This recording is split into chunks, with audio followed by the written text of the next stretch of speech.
Hey, hello, it is me, idiot, ASMR. Back on the microphone today to show you some of my childhood PlayStation 3 video games. So, let's jump into it with one of my favorites.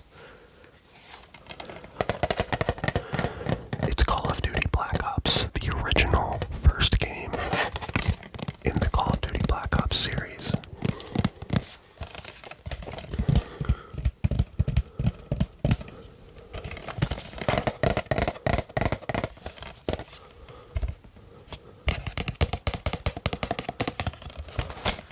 In a steel case. I actually got the collector's edition, like the highest tier one you could get.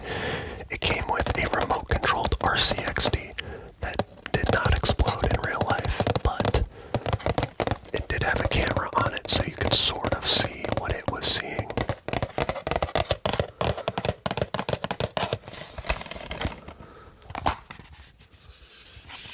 Came with some freebies and stuff here. It's the disc.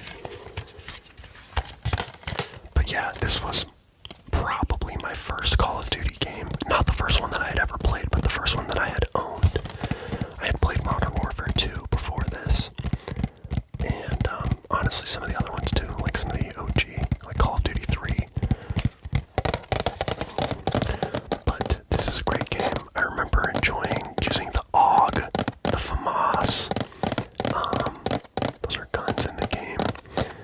I enjoyed playing on Keynote or Toten in Zombies. I liked that map the best. I forget which multiplayer maps I liked, but this is the game that introduced Nuketown. The OG Nuketown map comes from this game.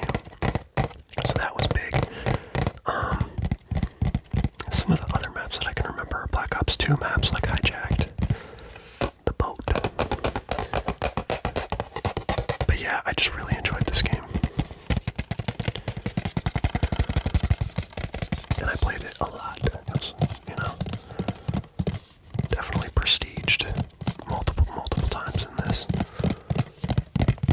I played the campaign as well. The numbers, Mason. The numbers, Mason. What do they mean? The numbers. What do they mean?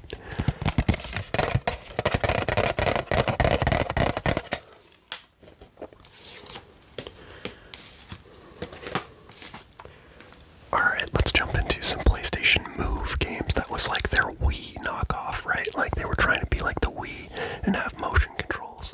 So we have Sports Champions here, which was kind of like Wii Sports, but it had disc golf, volleyball, archery, table tennis, gladiator duel, and bocce.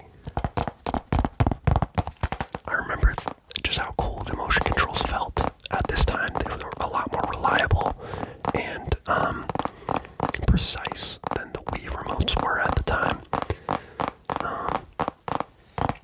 So the archery felt really cool.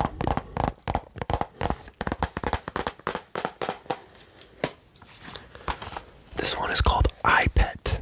I either got the platinum trophy or almost got it.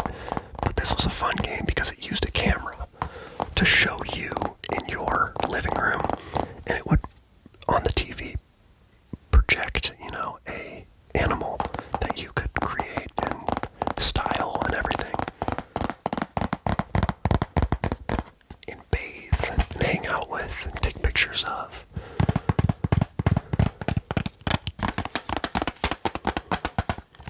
And like you could create objects for it to play with. So that was a cute little game.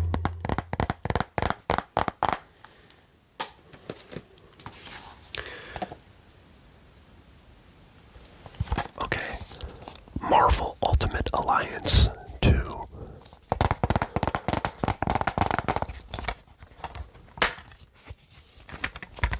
Got Spider-Man on the cover here.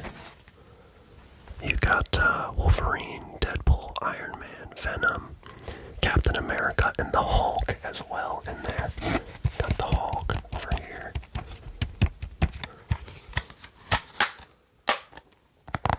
So this was a cool kind of like top-down adventure game where you have a little squad of superheroes. And there was like co-op. But yeah, it was just cool to like be a superhero with 24 different playable heroes and villains with upgrades. And they call it an action RPG. I believe they made a third Ultimate Alliance on maybe the Nintendo Switch. But this is the only one I ever played, and it was pretty fun. It took me a while to get into it, I think. Like, I owned it for a while and never played it. I received it as a gift. But once I eventually did play it, I did really enjoy it. Alright, we have a hard hitter here. Portal 2. This is gotta be one of my favorite games of all time. And I originally played it on PS3.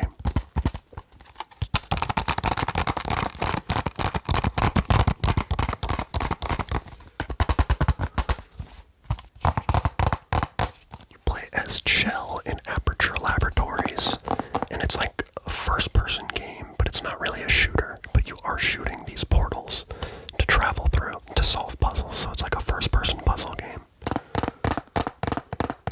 There's a single player and a co-op mode. And just like some really cool physics in this game.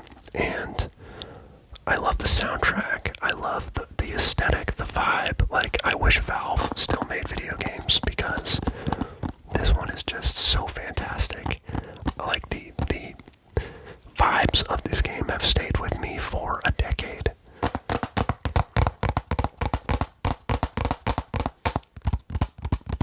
This particularly at the time was cool because you could play with PC players as well in the co-op mode. So PlayStation Network and Steam players could play in the same session, which is normal now. Like, every game does that. But this was like the very first time that really happened, console and PC playing together.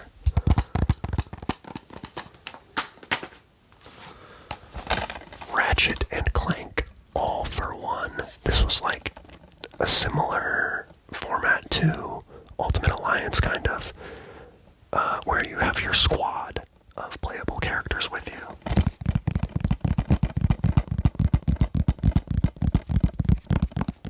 I don't think I loved this game. I don't think I played it a ton. But I do respect and appreciate the Ratchet and Clank series. It was one of my favorite series growing up, even though I didn't really play all of the games.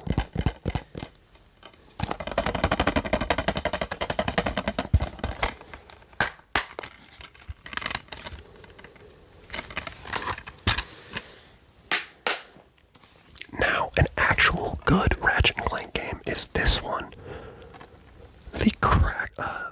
The Ratchet and Clank Future series was really good, and this is a crack in time. This was, I think, my favorite Ratchet and Clank game on PS3. Just a really cool story, fantastic weapons, so funny, great sense of humor, all of the really cool, unique, special weapons you get to use. And if you've never played these, they're just like a, not really a kind of a third person, sort of top-down adventure, beat 'em up sort of game.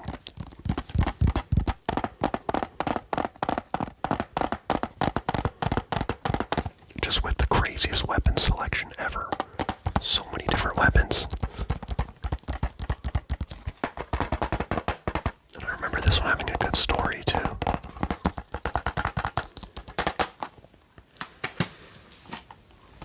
FIFA Soccer 09. This was a gift. I was never big on FIFA, but it's funny it's called FIFA Soccer 09 and not just FIFA 09.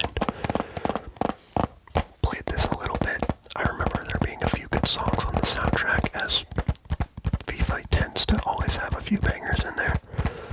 But I'm not a huge FIFA player like some guys are.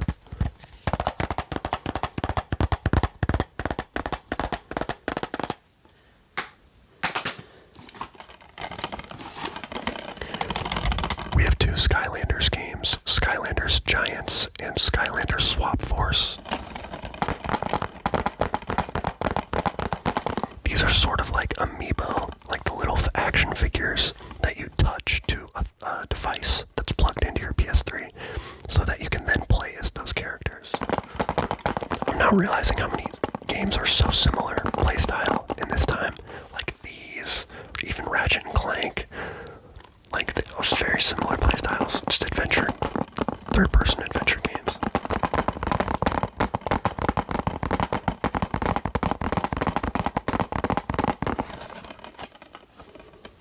Skylanders Giants says 45 plus Skylanders to collect. I did have a lot of these. But Swap Force says 55 plus Skylanders to collect. Swap Force was cool because you could like combine parts. You could combine two different Skylanders together to create like a hybrid Skylander. So it unlocked a lot of combinations. But I'm not particularly amazed by those games. The technology was cool at the time, but Amiibo does the same thing now for Nintendo. Although there haven't been a ton of uses for Amiibo as thorough as Skylanders was. Okay, if you've never heard of this game, let me tell you about it. Buzz Quiz TV and its sequel, Buzz Quiz World. Okay, wow, these are fantastic, fantastic group party trivia games. There's also a device, everyone gets a buzzer, so it's very simple. You're not holding like a DualShock controller, you're holding like a buzzer with a big red button on it and then 4 different color options. And you can get 4 of those, so you can have 4 people playing at once. My family loves this game, and it was so fun. This is like the most family fun we had on the PlayStation 3. Now, unfortunately, playing them today, a lot of the questions, like pop culture related, are very outdated.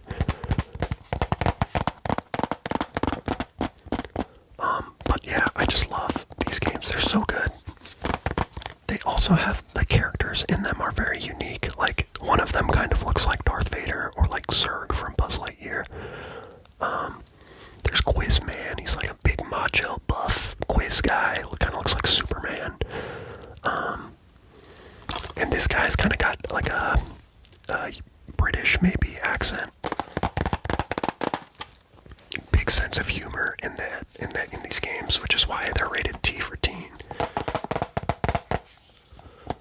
Mild language, mild suggestive themes, mild violence for a trivia game. Just wonderful games.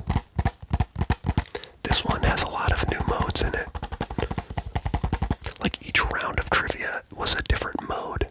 And then at the very last one would be the final countdown, where all of your points, everyone's up on like a platform and time is ticking and everyone's lowering until you answer. And if you're right, you go up. And if you're wrong, you go down. And the last person standing wins. So everyone has a chance to win at the end, but it helps in the other rounds. There's like a pie opponents in the face round. There's like a ticking, like a hot potato round, where there's a bomb that you're passing around and it explodes on someone if they don't answer fast enough.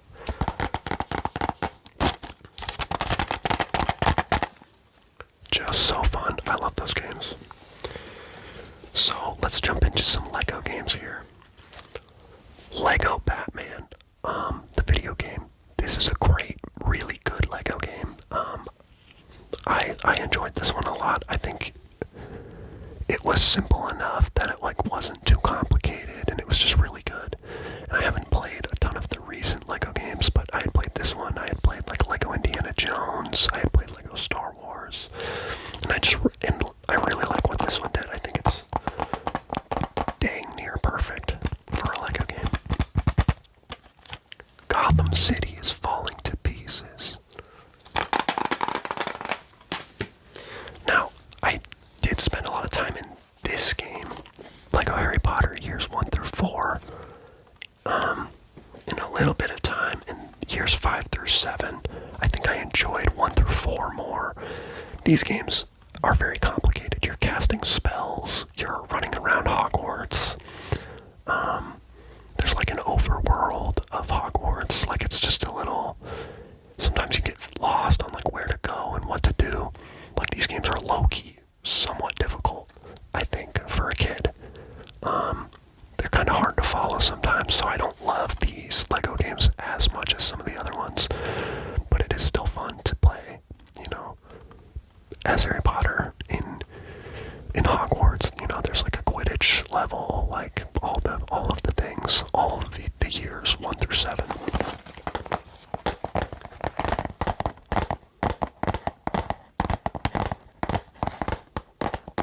And you know, they have 2-player co-op and all that. I do remember in these games, when you're playing 2-player on the same screen, if you both run away from each other, it actually goes into split screen, whereas some of the previous LEGO games didn't let you run that far away from each other.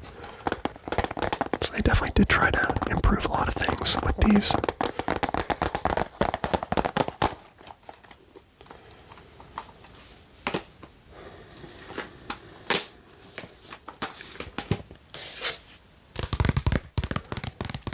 I got this fake GameStop case here, but this is Infamous 2.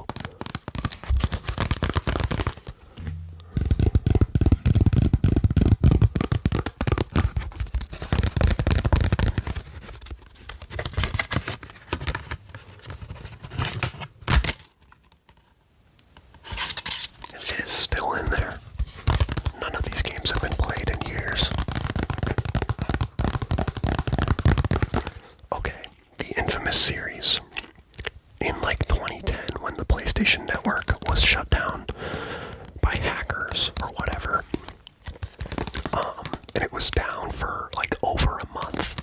It could have been even longer than that. I remember that because I was the guy with a PlayStation 3 and all my friends had Xbox 360s. And so I always wanted to be like, oh man, but PlayStation's so great, guys. Like, there's so many awesome exclusives that are only on PlayStation. Like, you guys are missing out. And they were playing Halo Reach online, and I had no online because of the big PlayStation Network hack. But at least PlayStation Network was free, and it wasn't a paid service like Xbox Live was. But because of that hack, once it was resolved, they gave away a bunch of free games, and one of them was the original Infamous game. What a cool game. You play as a guy, I think his name is Cole McGrath, and you're essentially a superhero that powers up and gains new abilities, and you like, you know, it's a third-person shooter, essentially, but you're shooting like lightning bolts and like traveling on electric lines and like unlocking new ways of scaling buildings and stuff like that. And it's just such a cool game. You can become evil or you can become good. So you're presented with choices on, do you do the good thing or do you do the evil thing? So you can either become a hero or a villain. So all of this combined, the sort of choose your own story elements and the combat and the gameplay is so fun in these games. Just Sucker Punch Studios went off with this series. They are close to perfect as well. One of my favorite PlayStation exclusives in series. I do remember Infamous 2 adding a lot of new ways to traverse the world, and there was a different world. And I remember it expanding on Infamous 1 a lot and being a ton of fun. But I don't particularly remember the story of either of them. But I do remember the story being good and like gripping.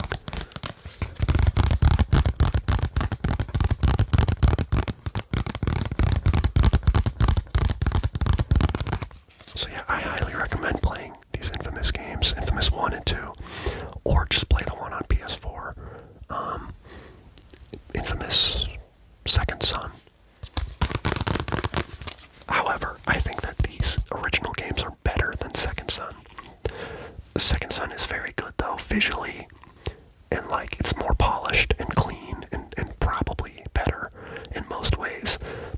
just like more gritty and just more fun, and I think maybe even longer. It feels like your decisions really matter, even if they don't. I don't know.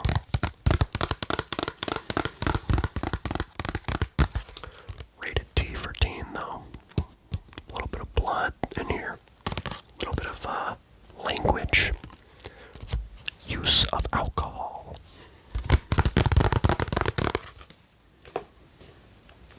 So I did have Infamous 1 as well on, digitally. And I had a lot of other digital games. The like very futuristic kart racing game. Not karts though, like very futuristic vehicles. It was a lot of fun. I forget what that game was called. Wipeout HD, I believe. Those are fun racing games. Also a PlayStation exclusive, I think. I had Uncharted 3. I played Uncharted 3.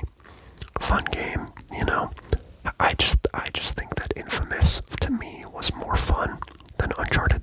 The Uncharted series was. But Uncharted was a more cinematic experience, better story, Naughty Dog Studios, they're so great.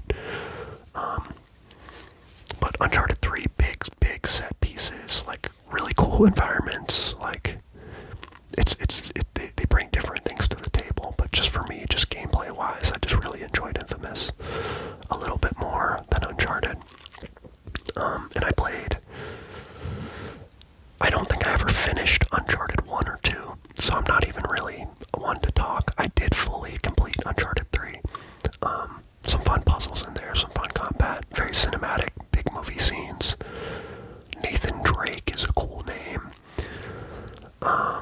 I played bits and pieces of 1 and 2, and some people I know say 2 is the best one. But I remember back in the day, like Greg Miller from IGN gave Uncharted 3 a 10 out of 10, and IGN didn't really give a ton of 10s. So in my mind, I was like, oh man, like this is the best game ever. It got a 10 from IGN. Like, whoa, wow, that's crazy. PlayStation is the best. Like, I feel like console wars are less of a thing nowadays, I hope. Back then, you were really locked in, like PlayStation or Xbox. And then PC gamers were like, oh yeah, I like PC Master Race, whatever. But eventually, I did get an Xbox 360. So, I'll do an Xbox 360 game collection at some point. That was also a fun console, but PS3 did have better exclusives, other than Halo. But my final game is Little Big Planet, Game of the Year edition. This is the original Little Big Planet game. Little Big Planet 2 also came out on PS3 and expanded on Little Big Planet in big ways. But for the most part, I was just playing Little Big Planet 1 all the way.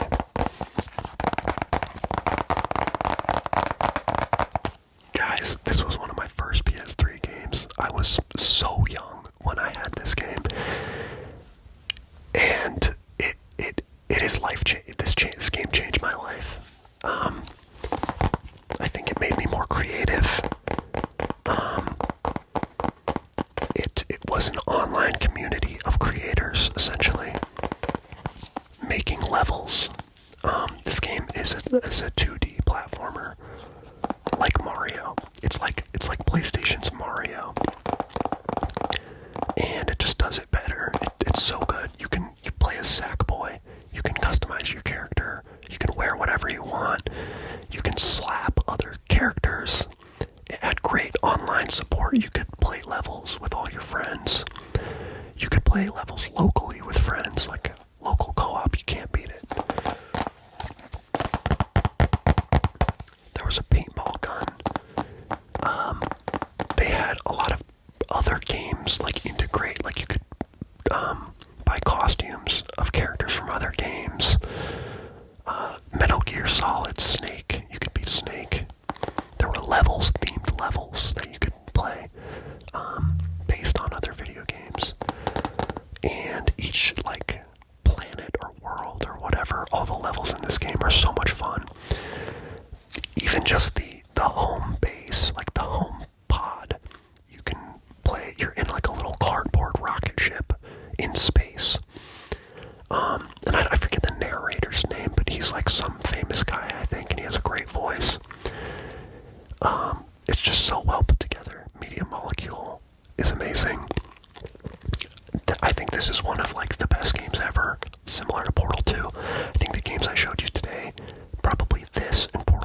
were the most impactful games for me. I even have met other people, like, in the real world who were a part of the Little Big Planet creator community, and just, like, also loved this game, and it also impacted their lives. So, I don't know how much you would get. There's still millions of levels to play, I'm sure, and, like, fun little things that people have created. This is like the original Mario Maker, but better. Like, this was so cool at the time. Like, just make any level and post it. It was like YouTube, but for platformer levels. And they were all so unique and crazy. And people would really push the limits of the level creator, what you could do here. So many fun objects. I created my own levels. None of them were particularly amazing. But it was fun to just, like, get home from school and create a level and, like, create something. Like, what? That's crazy. I'm playing video games, but I'm actually, like, working on something. I'm building something.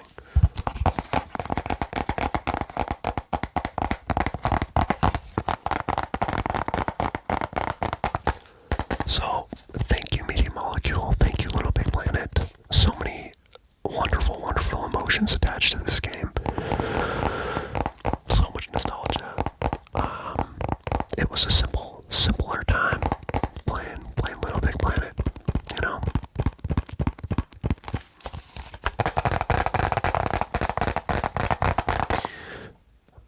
And I did have some other games downloaded on my PS3 that I can't remember. I had Jetpack Joyride, like the mobile app, and that was fun to play on PS3. I played it a lot on PS3 for some reason.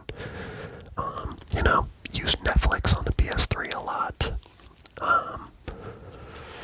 I'm sure there are a few other games that I had that I can't think of, but maybe I'll go back down memory lane and boot up the old PS3. I still have it. It's a PS3 Slim, not the huge fat one that they called it. PlayStation Home was a built-in game that came with it that was kind of like a Club Penguin, or like, you know, an online MMO type thing where you're just like existing in life simulator sort of thing, where you're just a person. You can dress yourself up, you can buy an apartment, you can buy furniture, you can, you know, see other people walk around. That was a very fun game too. I sunk a lot of time into PlayStation Home. Yeah, but that's gonna do it for this video. This was really fun to make. Thank you if you've made it this long. I appreciate you. I'll try to make more videos of these. I have other game collections to go through, so please like and subscribe if you want more of this content. Thanks so much for watching Idiot ASMR, and enjoy the rest of your day, or evening, or night, or sleep.